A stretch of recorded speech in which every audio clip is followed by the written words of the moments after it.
Inside the Magic, show number 415 for March 17th, 2013. It is Sunday, March 17th, 2013. Happy St. Patrick's Day, everybody. This is show 415 of Inside the Magic, and as always, I'm your host, Ricky Briganti. Got another great show packed with some surprise Disney news this week and plenty more fun. Before we jump into all of that, I invite you to visit InsideTheMagic.net. That's our website, and that's where you can find all of our podcasts, videos, photos, news, articles, and plenty more. And if you ever have any news, tips, questions, comments, anything else you want to send in, you can do so by emailing me at ricky@insidethemagic.net, or you can call and leave a message at 407-494-4ITM. That's 4486. And now, let's get on with the show.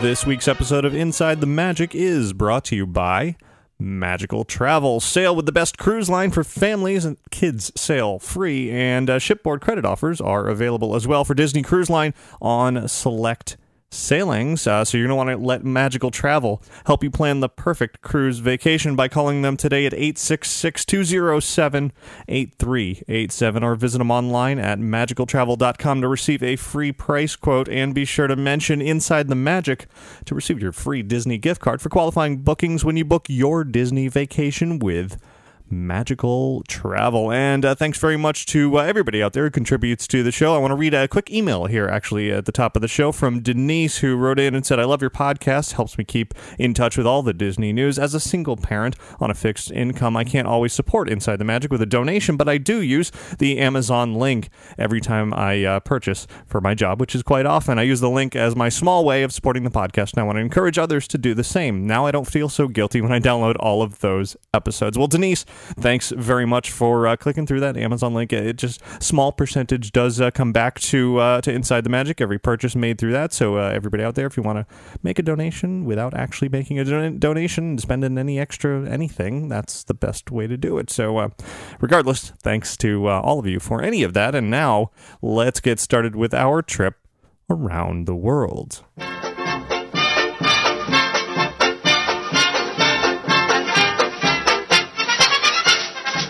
So before we get to this week's Disney news, last week I think I mentioned we had crossed a big milestone on YouTube. Millions and millions and millions of viewers, 60 million views total across our whole channel, which was pretty impressive. And we crossed another milestone this week, 50,000 YouTube subscribers. So thanks to all of you out there who are subscribed to our YouTube channel. And so continuing with these milestones, we are now approaching 20,000 Twitter followers. So if you're not following us on Twitter already, twitter.com/InsideTheMagic is where you want to do that, and we're inching our way closer and closer to that big number. And this weekend here in Orlando, before we get into the Disney news, was something that was vaguely Disney-related. It was the big Megacon convention over at the Orange County Convention Center, the annual convention of all kinds of pop culture, sci-fi, and comics, and, all that good stuff. And, of course, plenty of people showing up in costumes, like, there were lots that showed up in great Disney costumes. I'm going to be posting a full wrap-up of Megacon this week, and I've already got some video up on our YouTube channel. There was this one group that was a fantastic cosplayers for Wreck-It Ralph. There was Ralph and Felix and Vanellope and the whole crew. Large group of Wreck-It Ralph. Very good. Some of the best costumes that I saw there. So if you want to see all of that, head on over to InsideTheMagic.net. One more bit of housekeeping here before we launch into the news is that last week I think I mentioned that this week on the show I was going to talk about all the food offerings around the World Showcase for the Flower and Garden Festival this year. But there was a bit of a surprise announcement that is definitely our top story this week that will preclude me from talking about the Flower and Garden Festival this week, and pending any more big surprise announcements this coming week. Hopefully I'll talk about that on next week's show, but in the meantime you can definitely head on over to the website to see some thoughts and some photos about that food. And so now we get to the news, where the big story of the week is Disney Springs is the name of it. It is the makeover of Downtown Disney out here at Walt Disney World. World, Downtown Disney will no longer be the name of Downtown Disney. It's actually going to be Disney Springs. So what is Disney Springs? Well, hang on. Not going to get into that quite yet. That's going to be, of course, a big main feature on this week's show. So let me run through the rest of the news first, and then I'll circle back to Disney Springs and talk extensively with some great interviews about what we can all expect out here at Walt Disney World for the future of Downtown Disney. So moving on for now, past that, let's do our update, our weekly update about limited time magic. Of course, this is the promotion that Disney Parks is running throughout this year of 2013, both at Disneyland and Walt Disney World, offering some special limited time, offerings in the parks, and there wasn't really anything new this past week, but coming up this week from March 18th through the 24th, both at Disneyland and Walt Disney World, is going to be a Vinylmation Easter egg hunt, taking place from 11 a.m. to 9 p.m. each of those days.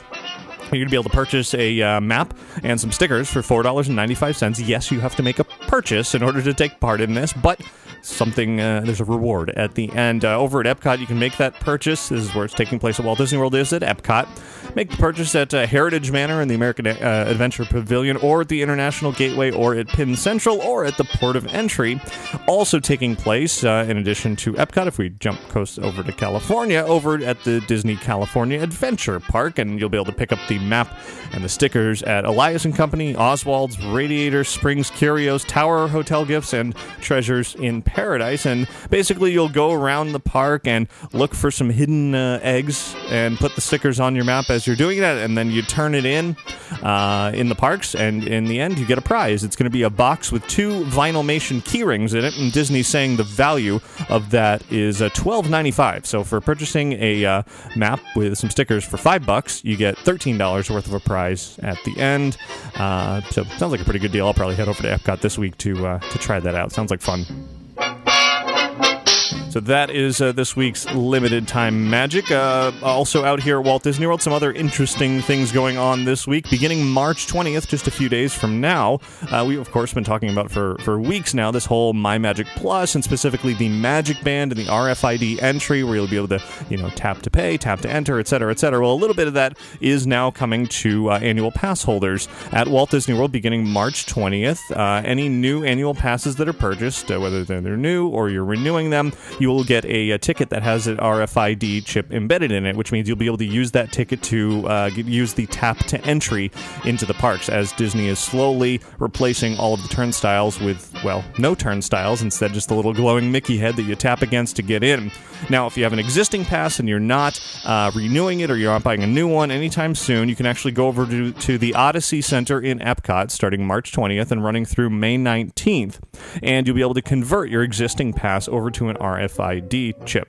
And of course, I said certain limits on those dates, and that leaves the question, what happens if you already have one? In fact, listener Gary wrote in after reading about this news online, and he wrote, I heard Disney's allowing annual pass holders to replace their paper ticket with an RFID pass between March and May. So what happens if I'm not at Disney between that time frame? I live in New York, but I want the RFID pass. Well, Disney hasn't actually said what happens after that, but I'm going to guess that that's going to be when they're going to start to, roll out whatever happens next. They want all the locals or anybody who's going to be here to easily just go to the park, renew it, or switch it out, swap it out, and get the new pass. After that, I'm sure there will be a mailing option. They have said that they're going to be giving all annual pass holders the Magic Band, or at least some sort of RFID access. I'm pretty sure everybody gets a Magic Band, so there might be mailings involved there. They're probably just looking to cut down on unnecessary mailings. So after May 19th, I'm sure Disney will have a follow-up announcement as to how that will happen. But for now, Epcot is the place to do it. So I'm looking forward to swapping my pass out for an RFID-enabled one, so that I can very easily get into the park and not wait in those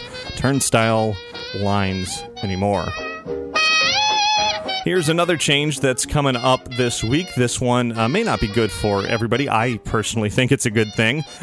Starting on March 23rd, there is a rule change that any children below the age of 14 can no longer enter into a Disney's parks in Walt Disney World or Disneyland by themselves. They have to be accompanied by somebody older than that in order to get in. Of course, kids don't really carry ID, so it's basically going to be a judgment call for cast members. They're going to look at somebody. If the kid looks younger than 14, they're not going to be allowed in by themselves.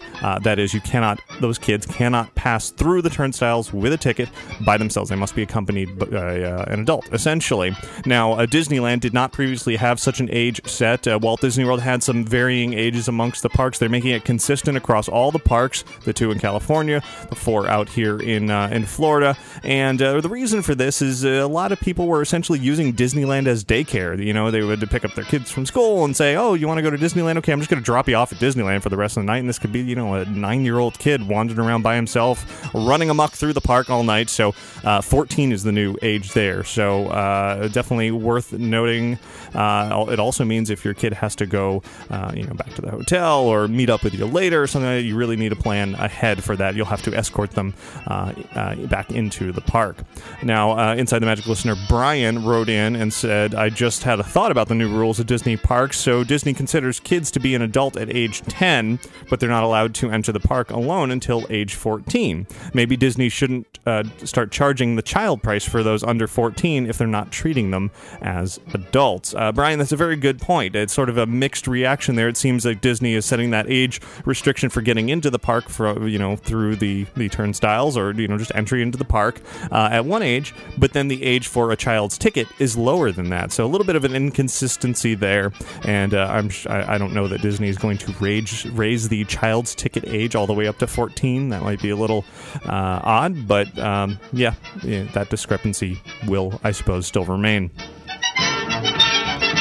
So now out at Disneyland, a new celebration is going to be coming up in a couple of months for 3 days in May. It's surprisingly not associated, at least not right now, with limited time magic. It seems like something that would be perfect for that promotion, but Disneyland will be celebrating a Greek celebration May 25th through 27th called Opa, a celebration of Greece. It's going to feature music and dance and art and food and history. It'll take place actually at both parks out there. It's a Small World Mall area at Disneyland, as well as Paradise Gardens at Disney California Adventure. Around Small World area, there's going to be Olympics training with Hercules and atmosphere entertainment with the citizens of Greece. Live performances from Greek musicians and dancers, and Greek food as well. Over at Paradise Garden, there will be Greek wine tasting, live performances from Greek musicians, some line dances, some food as well, and the citizens of Greece will be there also. In addition, Mickey Mouse will be around in his Fustanilla attire. So that sounds like a nice little celebration to look forward to. Also at Disneyland, this was sort of a surprise that just happened over the weekend. The old Starcade in Tomorrowland has reopened. Finally, this is, the upper floor area around Space Mountain has opened with 24 or more classic arcade games, including 4 Fix-It Felix Jr. machines from Wreck-It Ralph, of course. So there's a Tron machine in there, which is good, and many other classic arcade games. So you can look forward to plunking down a few quarters for some retro fun in Tomorrowland now. Let's turn away from Disney here for a few stories. We're back out here in Florida. Legoland Florida this week, just a couple of days from now, March 19th at 10 a.m., is planning on announcing their expansion. It's surrounded in a bit of mystery at this point, though recent videos they've put online shows this big, bright blue glowing energy source. It's probably, well, this is very speculative, but it possibly, perhaps, maybe has something to do with the new Chima line of Lego kits and a new TV show and even a new 4D movie that's on the way to the parks as well. So it might have to do with that. There have been other rumors that has something to do with pirates and maybe both. I don't know. We'll see. Legoland Florida is going to announce that this week. Over at Universal Orlando, their Mardi Gras celebration continues for 3 more weeks. And just this week over at on our website, InsideTheMagic.net, posted a behind-the-scenes look at what makes Mardi Gras tick. We went backstage to see the new parade floats for this year, talked with the art and design team, including show director Laura Wallace. Also talked to the executive chef over there, and lots of video and photos over at the website. So if you're a fan of Universal's Mardi Gras celebration, or you just want to know more, or just want to take a look behind the scenes, backstage there, head on over to the website to see that. And jumping to the other Universal over at, or at least the other Universal in the United States, Universal Studios Hollywood, it was finally officially confirmed and announced this week that Despicable Me, Minion Mayhem will be opening at that park in California in 2014. So not till next year. Of course, Minion Mayhem already opened out here at Universal Orlando at Universal Studios Florida in June of last year. Out in Hollywood, it's replacing the Terminator 2 3D attraction, which already closed at the end of 2012. But don't worry, that attraction does still exist out here in Orlando. In fact, both Minion Mayhem and Terminator 2 coexist out here, but it's apparently one or the other in Hollywood. Let's turn to the world of television now, and more specifically Star Wars, which of course, it's still a little bit hard to wrap your brain around the fact that Disney owns Star Wars, but it's all in the same universe now. And this week, it was called for a new direction for Lucasfilm animation, as they put it.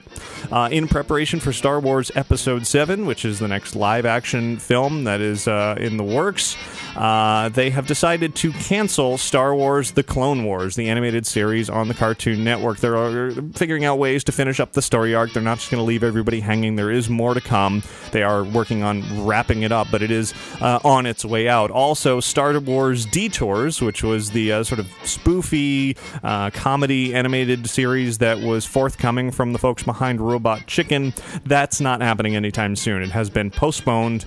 Maybe we'll never see it at all. I don't know. So, not great news for those who have been fans of Star Wars television shows. It's not going to affect Star Wars Weekends this year, even though James Arnold Taylor and Ashley Eckstein from the Clone Wars, voices on the Clone Wars, were going to be the hosts. They still are going to be the hosts of Star Wars Weekends after that. Not really sure. I'm sure Disney/Lucasfilm will be looking ahead to Episode 7 very much as they bring the Clone Wars to a close.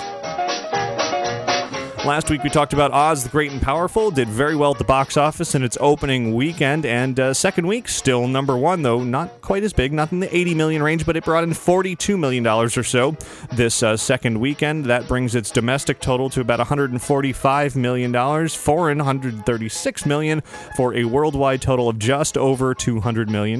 Not bad for 2 weeks at the box office for a film that many were thinking wasn't going to do all that great.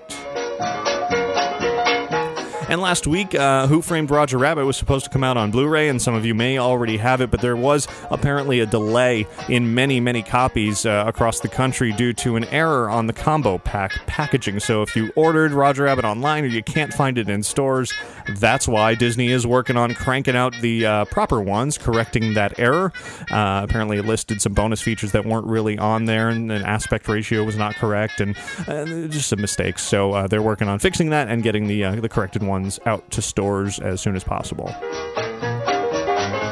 Here's another exciting announcement that was made this week for fans of Mickey Mouse. Really, Disney has announced this week production of 19 new Mickey Mouse cartoon shorts from Walt Disney Television Animation, the first of which already debuted online. It's a series of 2D animated shorts. These are not computer generated. They are 2D, flat looking, but they are a lot of fun. This first one that came out, I really enjoyed. The series is officially going to premiere June 28th on Disney Channel on TV, Disney.com, as well as the Watch Disney Channel mobile app. Some of the episode titles they've released are Yodelberg, No Service, and Croissant de Triomphe, which is the first short that is available to watch already. If you head over to InsideTheMagic.net, you can find a link to watch it. It's drawn in a real contemporary style, featuring real-world places. The series is going to include places like Santa Monica, New York, Paris is where this first one is set. It's actually all in French, which is surprising. A lot of people are like, hey, are they all going to be in French? No, they're not all going to be in French, just this one is set in Paris, so they're speaking French.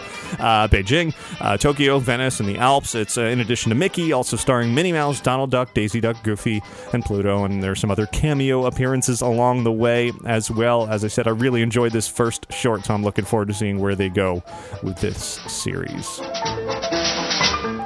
Let's turn to the world of video games now, where the highly anticipated Disney interactive game Disney Infinity is now available for pre-order. You can do so on Amazon if you so choose through the Inside the Magic link, or you can get it from Best Buy, GameStop, whatever, all the major game retailers. Some of them are offering additional free figures or things like that when you pre-order. It's for all major home consoles, and not the new one. It's not PlayStation 4 yet, or the not even announced Xbox 720 or whatever. It is, the 360, the PlayStation 3, Wii, and Wii U. You can also pre-order some of the add-on figures, as well as the Cars playset and the Power Discs. However, the release date was going to be June. It's been pushed back. It's now going to come out in the United States on August 18th. The reason Disney gave for that is not so much a technical issue. They're not, saying they're not going to be done in time, but instead they just decided it would be a better move for them to release it in August instead of in June. Better marketing move, a better, positioning toward the end of the year, toward holiday season, et cetera, et cetera. They had a lot of reasons for pushing it back, so there it is. You're not going to be able to get your hands on Disney Infinity for a couple of months later than you might thought, but you can pre-order it now. Also in the world of collectibles, you might know of the Walt Disney Classics collection, which has been around for many, many years. Well, at the end of last year, 2012, it was announced that Enesco, who were the company who was manufacturing all of these Classics collection figurines for years and years for Disney, was no longer going to be contracted to produce these. Just a few days later, it was announced at the beginning of this year that Precious Moments was going to be the new licensee, and that the new figures from Precious Moments would be out in stores in around September or so of this year. Well, this week, a leaked presentation with some images, found its way online, showing off some samples of possible new Walt Disney Classics Collection pieces. However, the response was terrible, leading Precious Moments to respond and say, no, that was not final. It never should have been shown. Don't worry, that's not really what they're going to look like. The issue that everybody had with it is the characters looked a lot like Precious Moments figures. Real sort of cutesy, stylized. They weren't really on model, as Disney likes to say. They didn't match the actual characters so much as Precious Moments' version of the characters, and fans, of course, didn't like that at all, because the Classics collection has always been about perfectly detailed, on-model representations of classic scenes from films, from television, from shorts, etc.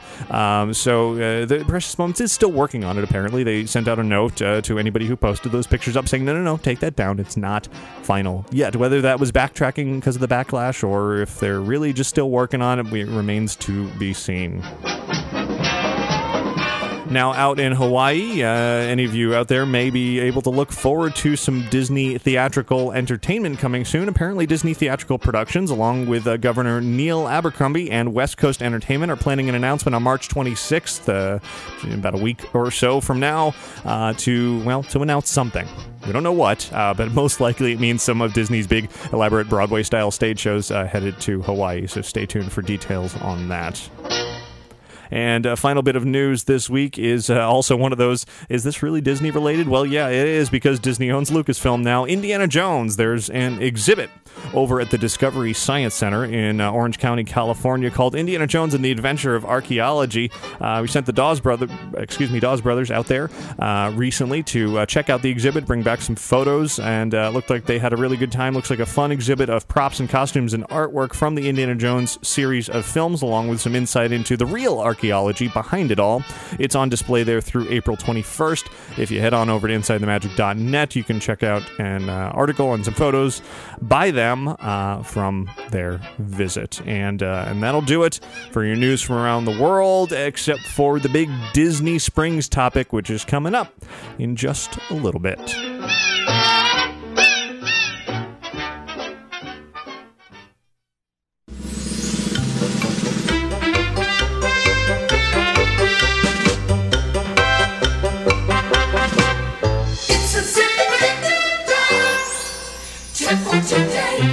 this week's quick tip comes in from Mariano, who writes, if you are using the Disney dining plan and the last day you find that you have quick service meal unused, you can swap them for 3 snacks per quick meal. Good little tip there. As I've said many times, I'm not terribly familiar with the dining plan personally, never actually used it myself, but I know it's very, very popular amongst visitors to Walt Disney World, so good little tip there. Swap out the quick service for some snacks on your way out, pick up some little munchies, that kind of thing. Anyway, everybody else, email your tips into tips@insidethemagic.net.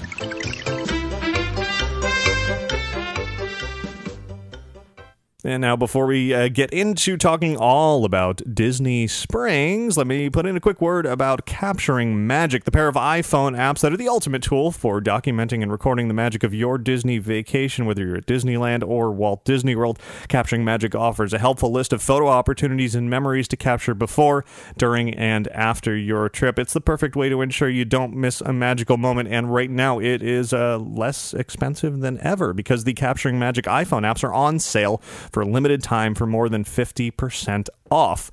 So you definitely want to look for them by searching Capturing Magic over in the iTunes App Store. Well, the robins are back. That's a sure sign of spring.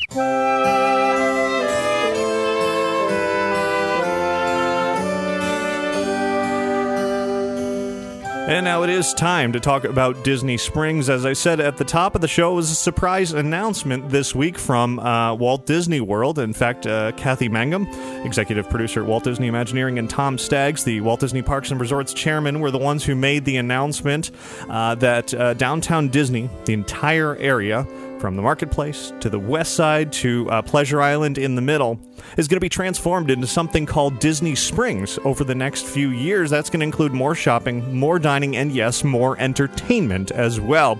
It's going to be an open-air area just like it is now, but definitely not like it is now. It's going to be very much different in design. Of course, it's along the waterfront, and that part is going to be played up much, much more than ever before with all new design features. Construction is scheduled to begin very soon, next month, in fact, April, of course, of 2013, with new areas opening in phases. Don't worry, all of downtown Disney's not closing or anything like that. It's going to happen in pieces, so you're going to see a little bit here, a little bit there going on as they work on it, and it's all scheduled to be completed in roughly 3 years. In 2016, Disney's going to be close to doubling the size of the existing area, keeping many of the most popular venues at downtown Disney, soon to be Disney Springs, as well as adding lots and lots of space for new ones. There's going to be a mix of Disney, old stores, new stores, as well as other brands. Those specific venues have not been revealed quite yet. And in order to get things started here, I've got a lot to talk about, a lot of details to share about Disney Springs, and we'll start it off by hearing from Kathy Mangum and Tom Staggs in their presentation to the press. They narrated a virtual tour of a Disney Springs model. Now, this model, you may have already seen it on YouTube if you've been paying attention to this announcement online. If not, it was a pretty impressive model that they had on display. It's actually located sort of away from guests. Nobody has been able to see it except for the attending press at the announcement. And it was upstairs in the Splitsville location in a private meeting room. And it was using some really impressive sort of digital projection mapping technology to color it in, show what it looked like during the day and at night, and have animations all over it. And well, anyway, rather than me talking all about it, I will let Imagineer Kathy Mangum and Disney Parks and Resorts Chairman Tom Staggs take over here to tell you a little bit about what Disney Springs is going to be all about and kind of walk you. Joining me today is Kathy Mangum, who's executive producer at Walt Disney Imagineering. She actually has overall producing responsibilities for Walt Disney World. Kathy, by the way, also oversaw the creation of Cars Land in California, which is something that's been a tremendous hit. So she's no stranger to large transformational developments. No. So this is a model of what will be Disney Springs. And you're probably wondering why we ran out of paint. We don't actually intend to have the whole thing be blonde. But we like to build these models to give people, ourselves, frankly, and certainly the the folks that we might come in and the tenants that we might talk to, retailers, restaurateurs, just a sense of what this place would be like. But you know, we're Disney, so we like to put a little pixie dust in everything we do.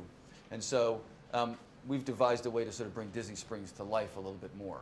And maybe Kathy, you can do the honors. There we go.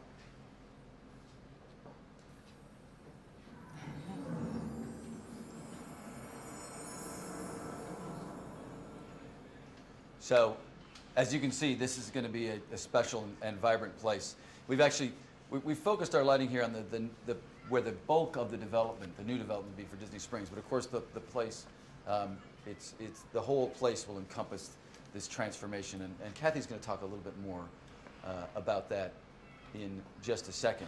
But this technique, by the way, is something that actually was developed by our research and development group at Imagineering. So we're using digital projection to bring this place to life in a way that goes beyond a normal model and gives really people a sense of the place. But maybe, Kathy, can you just give us a little tour of Disney Springs? Sure. Well, I don't know if you noticed, but when we transformed this model, the first thing that we saw come to life on the model was the springs itself. So the heart of Disney Springs, of this whole development, is an area that we're calling the Springs. And the Springs is a bubbling water fountain. It's sort of a natural space where we're really taking advantage of the water in general at Disney Springs, a lot more than we do now with Pleasure Island or Downtown Disney. And so this is, we really think of as the heart of the development, and this is where the development grew from. These buildings are lower leveled, one single-storied. They're just going to look a little bit older than the others, and if you turn around, it's a little awkward. We've got a guest point of view of what the Springs area will look like. And really, Disney Springs is made up of 4 different neighborhoods. The first one that we'll talk about is Town Center. Town Center is where most of the retail will take place. Again, we've got another image on the wall behind you, and this is more of a Spanish Revival architecture, just to pull it apart from the other pieces. Up on the water itself is the landing area, and this is where we'll have world-class dining, really taking advantage of the view of the waterfront. You'll be dining out on the waterfront in these wonderful buildings. And all of these buildings, even though we've got different architecture and different architectural periods, are really meant to be warm and nostalgic and just immerse you into the storytelling of this entire space. Our next neighborhood is the Marketplace. This will continue to be our family-friendly retail and dining location that you're, I think, pretty familiar with. The one big change here is that it will be connected to the rest of the development with a causeway. That will help with guest flow, but again, it puts you out on the water and you'll be able to really have just this beautiful, wonderful surroundings. And of course, there's the West Side. And the West Side, Disney's West Side, is excuse me, industrial buildings with elevated train trestle that you'll be able to sit on top for a lounge area. It'll be shade during the day. And it's really a big celebratory, sort of exuberant spot. And so these 4 neighborhoods really make up the entire Disney Springs development. So sometimes we get asked why we spend so much time on the storytelling, even in a place that isn't a theme park. And as Kathy just described, what it allows us to do, first of all, it guides our development and keeps us rooted in a sense of place. But also, it's even if you're not explicitly telling the story, it comes across to our guests. And so that sense of welcome, that sense of embrace, especially with this great center around the Springs, is going to be instinctive and natural to our guests. And so we want this to be a retail dining entertainment place and experience unlike any other. And I think that it's really going to be special. Now, a big part of Downtown Disney has always been the evening, entertainment, dining, etc. And so, since we've got this fun tool, thought we'd give you a little sense of what Disney Springs would be at night. And so you can see we're setting the sun right now.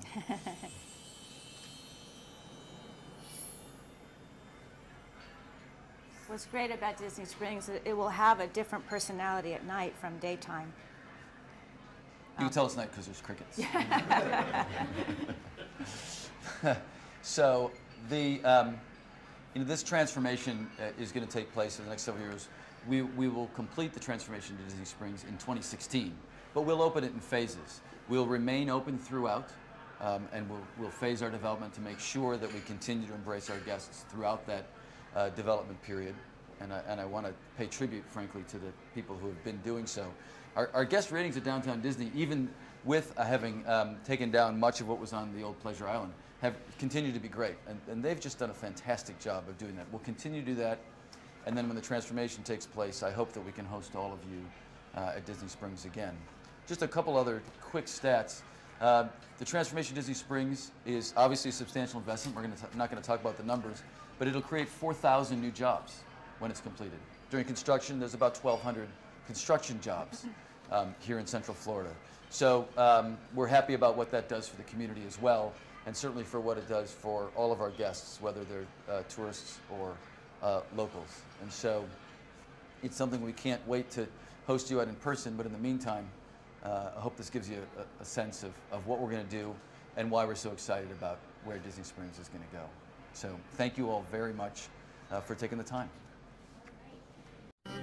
So there's a little bit of a primer on what Disney Springs is going to be all about, ultimately featuring more than 150 establishments throughout all of the different areas. It's all going to be introduced, for those walking in, with a sort of new entrance area featuring a signature water tower. It says Disney Springs on it, of course, a big grand entry to grant access inside. Of course, no admission cost to get in, just like Downtown Disney. Now it'll be same sort of essentially an open-air shopping mall, but done Disney style.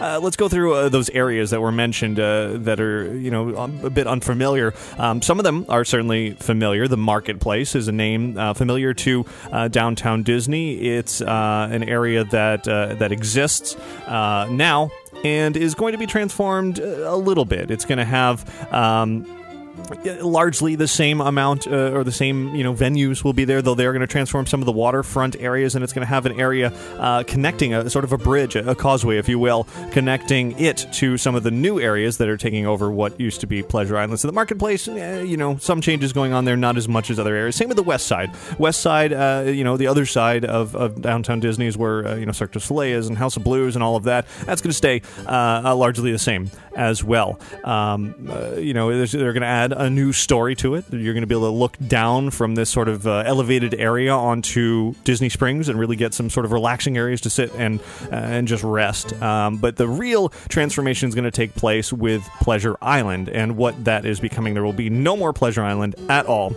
It's going to become a series of new areas. In fact, one of them is going to be called Town Center. And Disney describes Town Center as a sophisticated mix of shopping and dining, along with a promenade where guests can relax, refresh, and reconnect. Now, some of the concept art that they've shown actually shows sort of the layout of both Town Center, which is sort of the retail side away from the water, closer to the the existing parking lot of Downtown Disney / Pleasure Island. That's where the retail setting is going to be. Then closer to the water is where there's going to be something called the Landing, and this is where they're going to offer the new dining options along the waterfront. Of course, Disney is describing the Landing as over the water dining, basically, just to keep it simple. There's really not much more to say as far as what's going to be there, because Disney hasn't really specifically said what is going to be there. They're being very elusive as far as the actual specifics that are going into Disney Springs, specifically the Town Center and the Landing, because, honestly, they really haven't just signed to those contracts yet. They haven't decided what is going to be in there now. But with all these new additions, of course, many are thinking, well, what about parking? Downtown Disney parking is already at times a nightmare to get near some of the more popular stores. Well, Disney has announced that there's going to be 2 multi-story covered parking garages added. I think one on each side, one on the Marketplace side, one on the West side. And that will really help out not only the ability to park and find a parking space, and some of the traffic flow issues will be solved as well. But there will be no cost to park, no additional cost for the garages or anything. As I said, no admission charges or anything. But in addition, by adding those parking garages, that will free up the land to add more shopping and dining and entertainment. The project, as it was noted there, is going to create about 1,200 construction jobs during the 3-year process and about 4,000 new jobs once it comes time to actually open up everything by 2016. So that's a pretty big boost for Central Florida to have 4,000 more Disney jobs. This is certainly not the first time that Disney has worked on downtown Disney and renaming it, changing it. It all started as the Lake Buena Vista Shopping Village back in 1975. Then it was the Disney Village Marketplace in 1989. Then it became Downtown Disney in 1995, including the addition of Pleasure Island. And then, of course, a few years ago, Disney announced something called Hyperion Wharf. That was supposed to be a project that was actually supposed to be done by now. It was supposed to be done by 2013 to revitalize Pleasure Island into this new area that was kind of inspired by what was going on over at Disney California Adventure. A lot of retro, nostalgic Disney touches and water areas potentially for a show, et cetera, et cetera. Well, none of that is happening. Hyperion Wharf just completely gone. And what Tom Staggs said about that was, quote, "We have even scrapped a few preliminary plans that we felt didn't measure up to our aspirations for this place," end quote. So really simply, they announced Hyperion Wharf and then decided, you know what, we can do better. We can come up with something that's more interesting, more entertaining, more, just more in general, and that is certainly what they've done. So, what is staying, what is going, what is coming, it's all a bit up in the air at this point. There's certainly a lot of, decorative touches that Disney has released through the concept art, which you can see over on InsideTheMagic.net. I've been showing them for those of you watching the video version of this. It's been said that Captain Jack's, the restaurant currently at Downtown Disney, is likely going to be closing to make way for some other things. There was a leaked list of possible venues online that showed just endless rows and rows of big name logos of companies that were said to be considered for this project. That's not to say that all of these are definitely happening. In fact, most of them are not. It was sort of a blue sky of companies that Disney potentially would like to come. There were certainly some of note in there that were not existing companies that were sort of Disney tie-ins there. One notable name was Trader Sam's, the tiki bar out at Disneyland Hotel that potentially will be coming to Disney Springs again. Not guaranteed, not confirmed. In fact, Disney has said nothing to say that any of those of anything really is definitely coming to Disney Springs. However, in preparing for a new article that I've written for FoxNews.com to be published in their travel section this week, I did have a chance to exclusively speak with Theron Skees, who's the executive creative director on this Disney Springs project. You might recognize his name for his work at Hong Kong Disneyland, at Disneyland Paris. He's worked on the Tower of Terror. He's worked on Pirates of the Caribbean. He's got a long history with Disney, and now he's working on this transformation of Downtown Disney into Disney Springs. And I'm going to be publishing a lot of great information this week over at Fox News. But I could share a little bit of that with you right now here. Really starting with why. Why is Disney transforming Downtown Disney into Disney Springs? And then following that with what is the story behind Disney Springs? Because, everything at Disney has a story behind it. It's got a theme. It's got something that drives the decor, drives the decisions that they make. So here we go. Let's go over a little bit from my conversation with Theron Skees. One of the major reasons is that Disney has a long history of listening to our guests. Visitors and local residents alike have really told us a lot about their desires for increased diversity in shopping and new dining selections, and that's the primary reason. Secondarily, we love to always improve our venues. Imagineering has a long history of looking at master plans and understanding what's relevant for our guests, and Downtown Disney is one of those areas that's been open for 30 years, and we looked at a lot of different types of plans over the years and took time to really decide on what was the best approach for this area, and we landed on Disney Springs. It's kind of a unifying storyline that we felt would really reinvigorate the property and really give it an identity all of its own. Okay, so is there sort of a story behind Disney Springs? I mean, where does that name come from? That's a great question.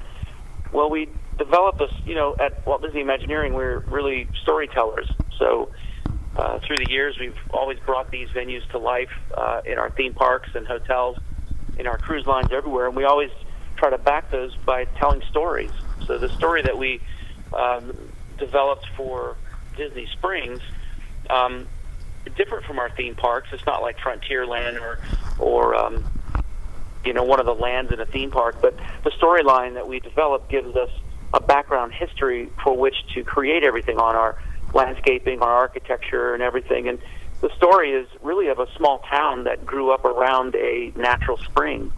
It's a story that really not unlike lots of small towns in Florida that grew up in the same kind of way. It's has sort of a nod to the history of Florida as it developed and grew up over the years. So you start off with smaller buildings and grow up over time to the 1900s and turn of the century into the Flagler era of Florida. Mm-hmm. Even Walt's parents were married in Central Florida, so we kind of like that tie-in from a story standpoint to our own company. And all the way through to when Walt came to Florida and bought the property to begin with. We love the idea that maybe his parents told him about the area, and when it was purchased, that this idea of Disney Springs was sort of central to it. And really, it's not unlike many of the urban developments that we find now in many other cities. You can think of Chelsea Market, say, in New York.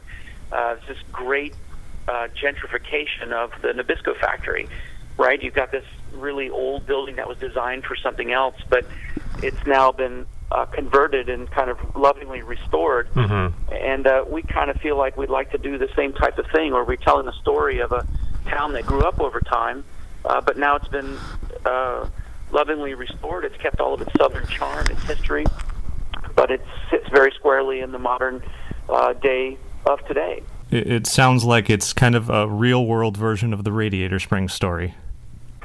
Yeah, I guess you could sort of say that.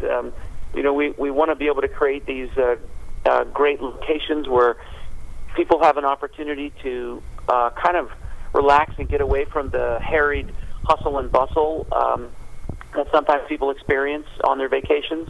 We want to create this beautiful Florida sort of natural spring environment where guests can really come and just relax, really open up their opportunities for world-class dining, places and locations and experiences they really can't get anywhere else in the world, and offer some world-class brands for their shopping as well while they're here. How is this different than what was announced a few years ago with Hyperion Wharf? Well, Disney Imagineering master plans all the properties for the Disney company all over the world, so we're constantly looking at ideas for improvements and expanding each one of our properties. Again, we're trying to stay relevant in each one of those venues, whether it's cultural relevancy in our overseas parks or whether it's needs of our guests right here domestically.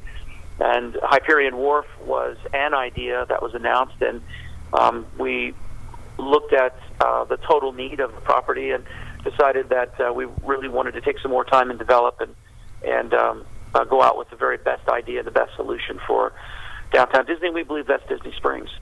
And he shared with me a lot more thoughts than you're going to have to send you over to the Fox News article this week to really learn about what is to come with Disney Springs. But I do want to kind of conclude this here with Theron's own personal excitement for that he shared for the Disney Springs project. In my experience with the company, the last 15 years, I've worked in almost every theme park in the world, and I think that I'm the most excited about this project. It's the most diverse project that I've ever worked on. I think it's going to bring so much to the Walt Disney World Resort. I'm really excited with the blend of Disney-owned opportunities, shops and things that are coming, as well as the real vibrant and unique mix of tenants that we're going to be bringing online. And I have to say, not only as a employee, but also as an individual consumer, it's a location that I know that I'll be spending time. So Disney Springs is indeed on the way, and as I said, Theron told me much more about the project. I've also talked to some local retail and dining experts and plenty of businesses, including many of those rumored to be included amongst the vendors.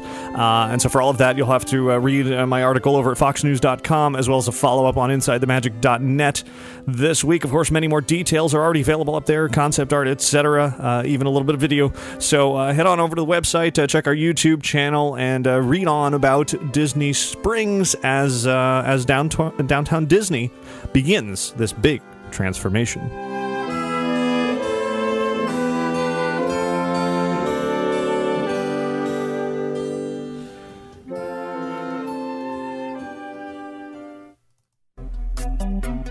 Now, I definitely don't want to skip listener feedback this week because I've done that for the last couple of weeks, but before I get to that, let me put in a quick word about Lanyard Lab. This is the website, lanyardlab.com, where you're going to want to go if you are in need of custom lanyards. That is, those thingies you hang around your neck for sometimes promotional use at a convention, perhaps, or just wearing a name tag or an ID card at a school, church, really any organization. If you head to lanyardlab.com and click where it says Get a Quote, you can fill out that form, submit your colors, logos, text, whatever you want on the lanyards. Send that to us, and we'll email you back with a price quote along with a proof showing you what the lanyards will look like, and there's no obligation to purchase at all. It's completely free to preview, and if you like what you see, you can just buy it online. Simple as that. So check it out over at lanyardlab.com. Hey, Ricky. Hi, Ricky. Hi, Ricky. Hey, Ricky. Hi, Ricky. Hi, Ricky. Hey, Ricky. Ricky, this is amazing. Ladies and gentlemen, boys and girls. Inside the Magic listener feedback.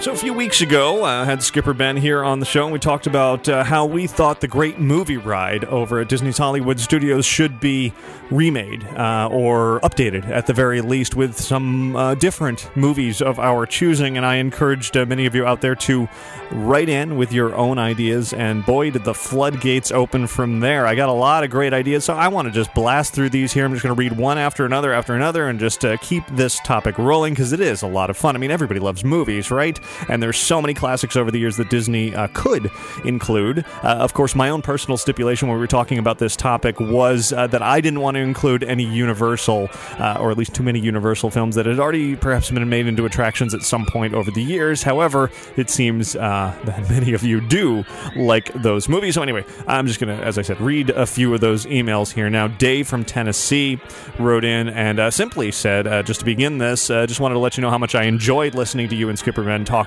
about what changes you would like to see to the Great Movie Ride. Please include more segments like this in the future. Dave, well, thanks very much for your compliments. And yes, Ben and I have many ideas for future sort of back and forth conversations like that, so you can look forward to that. But anyway, now getting into all of your ideas, JT wrote in and first said the problem with any remodel of Great Movie Ride is that with the closure of the MGM joint theme of the contract, most Great Movie Ride themes are MGM properties, and as I understand the situation, if anything is done to update it, those properties must come out. As long as it remains untouched, those properties can stay.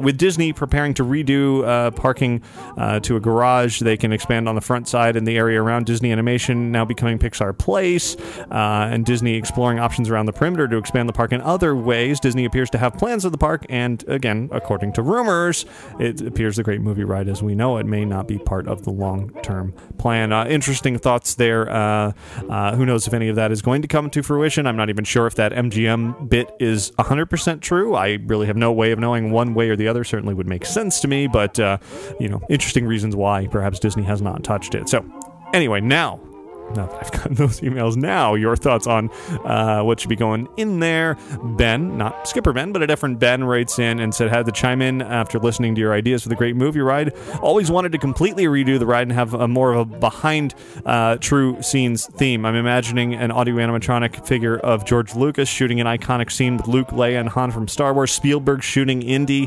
Coppola directing Brando and The Godfather, etc., etc. Maybe started with a scene showing Disney as a young, struggling animator creating Mickey. Ben loved that idea, kind of the behind-the-scenes making of featurette version of the Great Movie Ride. That would certainly be a lot of fun, a different sort of direction to take it in. Mitchell writes in and adds, at the end of the segment, you mentioned a rumor about the great Muppet movie ride, and just wanted to let you know that actually was not just a rumor. Very much like the Roger Rabbit stuff planned for MGM Studios back then, it got way past concept stages and was almost about to be made right in the Muppet Courtyard. Unfortunately, with the untimely death of Jim Henson, negotiations fell through, and only Muppet Vision 3D remained in the Muppet Courtyard.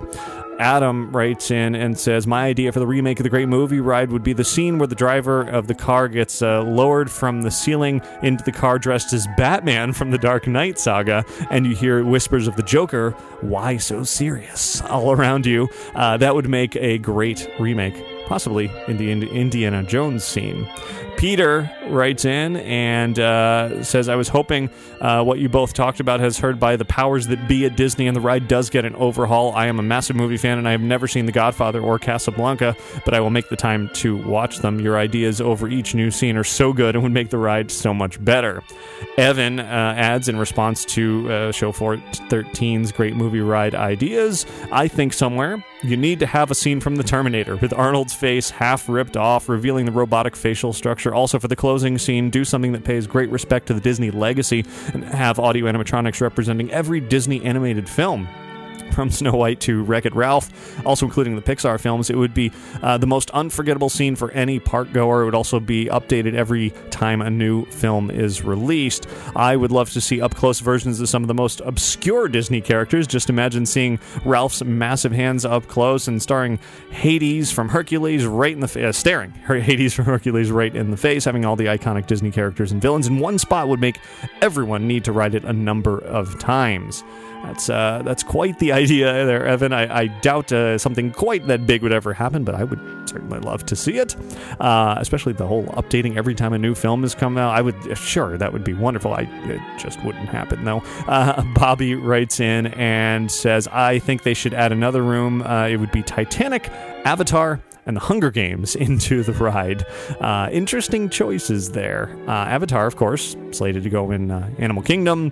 Titanic, yeah, that probably belongs a place in there. I'm not a big fan of the film, but yeah, I could see there. Hunger Games, that would be, I don't know, the whole killing kids thing, not really up Disney's alley. But anyway, Randy, let's see, he said, I have only been on the Great Movie Ride a couple of times, and it was fun to watch the ride on YouTube while listening to you and Skipper Ben's ideas to improve it. Personally, I think they should change it to the Disney Great Movie Ride and just use scenes from all the amazing Disney movies, since there are so many to choose from. Start the ride with a little tribute to Steamboat Willie and move into some scenes from Snow White, Pinocchio, and some of the live-action classics like Mary Poppins, Bedknobs and Broomsticks. A scene from 20,000 Leagues Under the Sea could be incredible. And move into scenes with more recent classics like Beauty and the Beast, Lion King, the acquisition of Lucasfilm. You could have Raiders and Star Wars, Cantina, Jabba's Palace from the original trilogy with a ton of creature, audio animatronics could be a real hoot. Throw in a Pixar movie or two and it could be a very cool new ride. Steven adds, I loved your idea, including The Godfather. The music characters are incredibly memorable, and featuring Brando makes a lot of sense if you're representing the history of movies. I have some of my own ideas. Rather than Al Jolson, I would prefer starting with Charlie Chaplin portraying the tramp. I would like to see to include Marilyn Monroe's famous scene from The 7-Year Itch, or how about Elvis in Jailhouse Rock, or even Bruce Lee defeating a horde of evil animatronic ninjas. Also wonder if the technology that was used in the new Jack Sparrow attraction could be used to bring energy to iconic action sequences from films like North by Northwest, Lawrence of Arabia, The Matrix, Die Hard, and The French Connection. Stephen, great list there. I agree with everything that you just wrote. Summer from Florida adds in, I was surprised that neither of you mentioned the possibility of adding something from Who Framed Roger Rabbit to the ride. I would personally love to see the Toon Patrol appear in the gangster scene, as they're pretty gangsterly and sinister in the film. They could change the car in the tunnel to their car in the film and threaten the passengers if they don't tell them where Roger is. Roger, Jessica, and Eddie Valiant could make an appearance and have a bit of a shootout with the weasels too. Eddie could even use an animated gun with the talking bullets in the shootout, though I doubt that's technologically possible, but who knows? Science is crazy. I think this could make a great opportunity for a transition into the genre of animation by going through the entrance of Toontown and into the next show scene and briefly celebrate what animation animation has given us with classic and Disney and Pixar characters. Brilliant. Roger Rabbit is one of my favorite films, and I would love to see everything that you just said, sort of that shootout, like you said, and go into Toontown and have Toontown just surround you and smile, darn your smile and all of that. That would be amazing. Let's see, how many more of these do I have? A few more. Gene writes in and says, I think a good idea would be the Avengers, a superhero movie, but may not be possible thanks to Universal and et cetera, et cetera. They could put in Jaws, since the ride was removed. Also in horror movies, I would love to if they put in a scene of Frankenstein's monster and it's all in black and white and you hear thunder and lightning and Frankenstein screaming, "It's alive!" and make a scene of Friday the 13th, but you won't see Jason. You would just hear the theme song past the lake of Camp Crystal Lake. Also, if they could put a James Bond movie, what do you think? More wonderful suggestions there. As I said, Universal, kind of a sticky point there, but I would love to see all of what you said right there. Next, Brad throws his 2 cents in and says, I love the idea about putting the Lone Ranger in the Western scene, but to add a little comedy, how about the Three Amigos? And instead of a Miramax scene, how about a comedy section? King Arthur and his Knights of the Round Table riding their fake horses from Monty Python and the Holy Grail, Bob and Doug McKenzie from Strange Brew. Lord of the Rings is a must, and only one scene is necessary, the scene with Bilbo and Gollum, where Bilbo first finds the ring. And the Temple of Anubis could be turned into the Temple of Doom from Indiana Jones, since it's right after the Raiders scene, and who doesn't want to see Mullah Ram holding the beating heart in his hand? Or Ghostbusters crossing their beams and taking down a giant Stay Puft Marshmallow Man. This is really starting to become painful. Brad, those are more wonderful ideas, and I can just picture all of these unfolding in the Great Movie Ride in my head, and I would love to ride through these iconic scenes of films. It's just brilliant, and it's sad that none of this is ever going to happen. Let's see, I've got 3 more to read here. The next one from Angela is quite long and detailed, and that's a good thing. Angela adds, I loved most of your guys' ideas and went along with most of them. With the beginning, I do feel the jazz singer would be right to be putting in the front, but instead of Footlight Parade, I would prefer Top Hat. I feel that musical is more worthy, and the Stars, and Stars, too, are the 2 most famous musical duo, Ginger Rogers and Fred Astaire. For the gangster site, Godfather is a good idea, but I think if they don't want to change the scenery all the way, they could easily go with On the Waterfront, another great Marlon Brando movie. Around here, I think somewhere in a corner, they should have Marilyn Monroe from 7 Year Itch.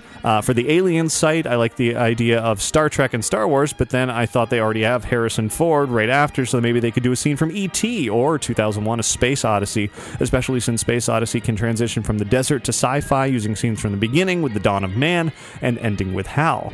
For the Anubis part, I say put in the classic Frankenstein. Seems like these ideas are coming back. Anyway, moving on here. My mom got me into those movies, and it's sad that they're not remembered. I feel this is the only thing that makes, or I would love to have Tarzan stay put. My mom got me into these movies, and it's sad they're not remembered, so I feel like this is the only thing that makes the Johnny Weissmuller movies not extinct. The Toy Story idea is awesome because I agree it's an iconic movie. However, I also think Snow White and the Little Mermaid are iconic because of what they started.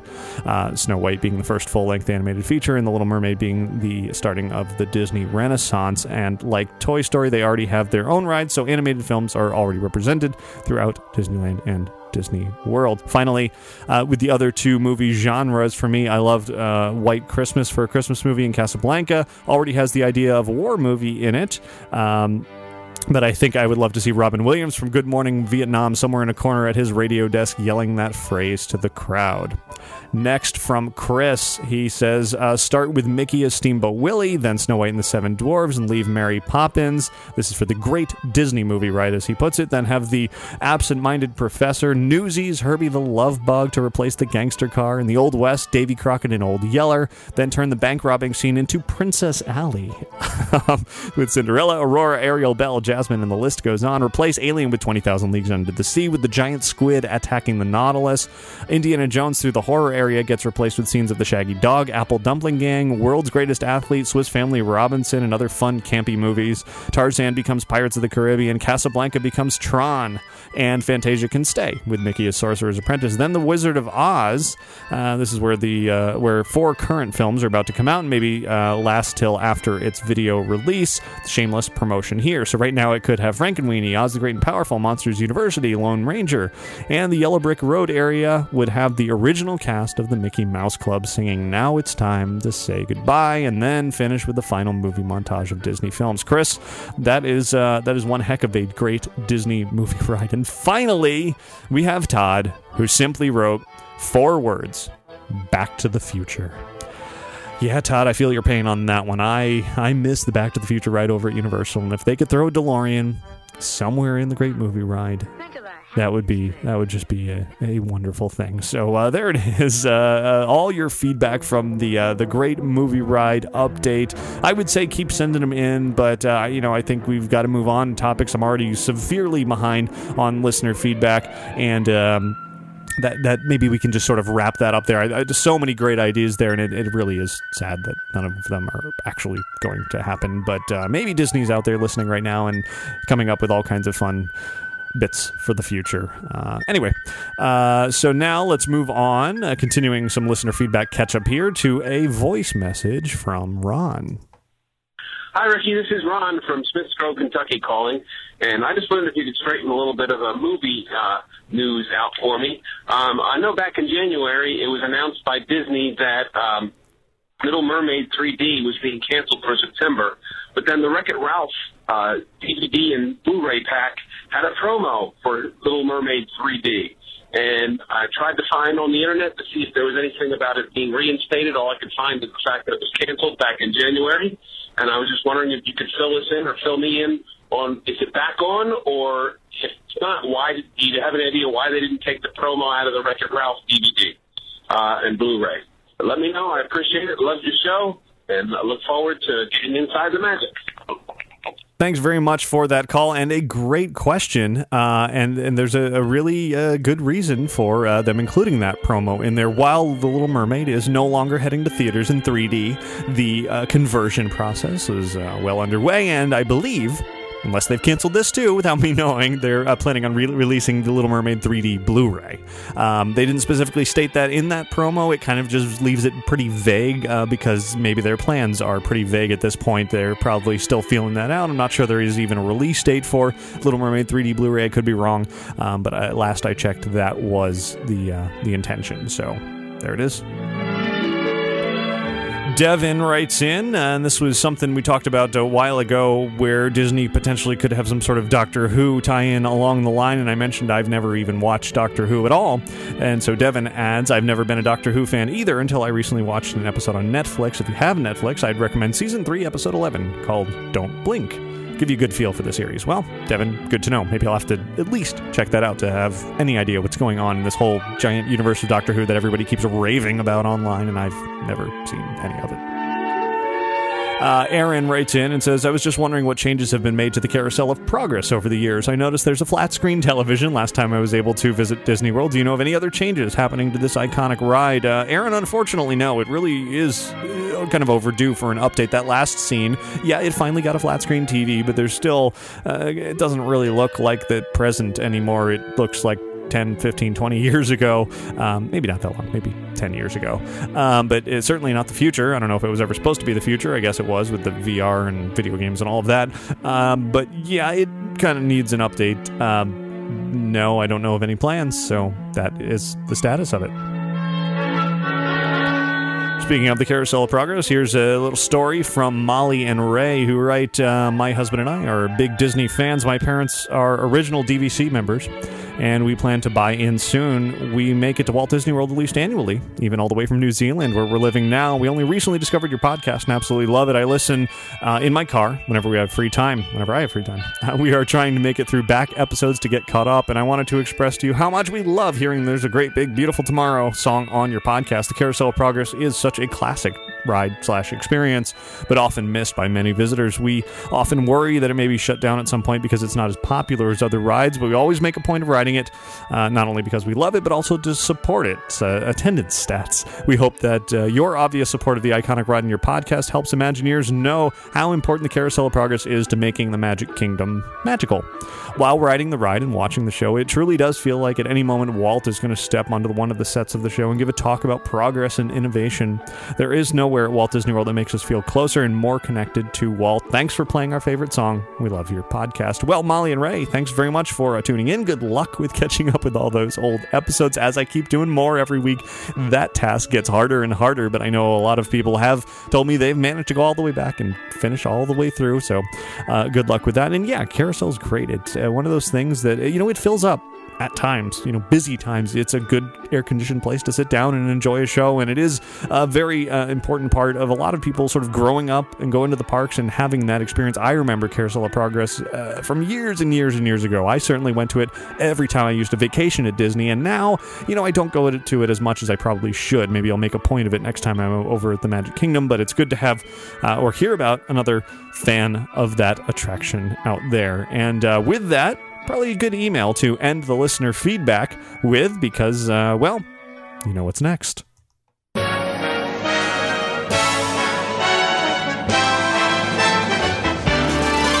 There's a great, big, beautiful tomorrow. And there's the song that marks the end of show 415. Big surprise this week with the makeover, renovation, the transformation of downtown Disney into Disney Springs. It's going to happen over the next 3 years. We'll certainly be paying attention to it little by little. It's going to be a phased approach, so it's not all going to happen at once.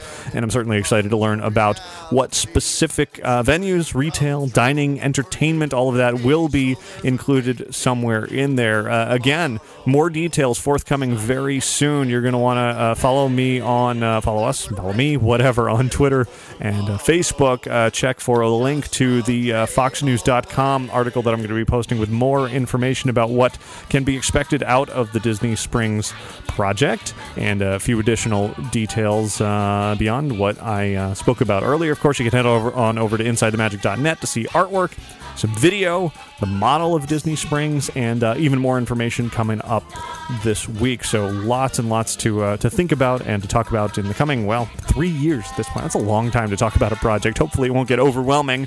I don't want to endlessly go on and on about Disney Springs, but it is pretty exciting for that much. I'm always looking for new great restaurants in Orlando, so I'm really excited about that part. Hopefully they'll land some big names to have in there and also create some fun new Disney experiences. Anyway, I do want to thank Magical Travel for sponsoring this week's episode of Inside the Magic. You can find out more about their services by visiting magicaltravel.com.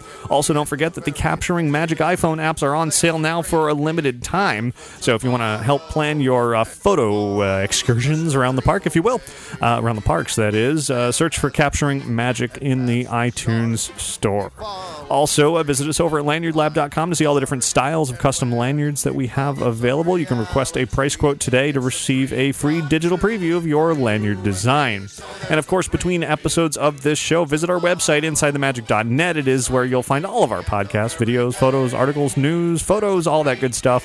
Find us on Twitter and Facebook and YouTube as well to keep up with all the latest Disney and theme park fun throughout every week. So thanks to all of you for listening and for watching each and every week. Have a magical week.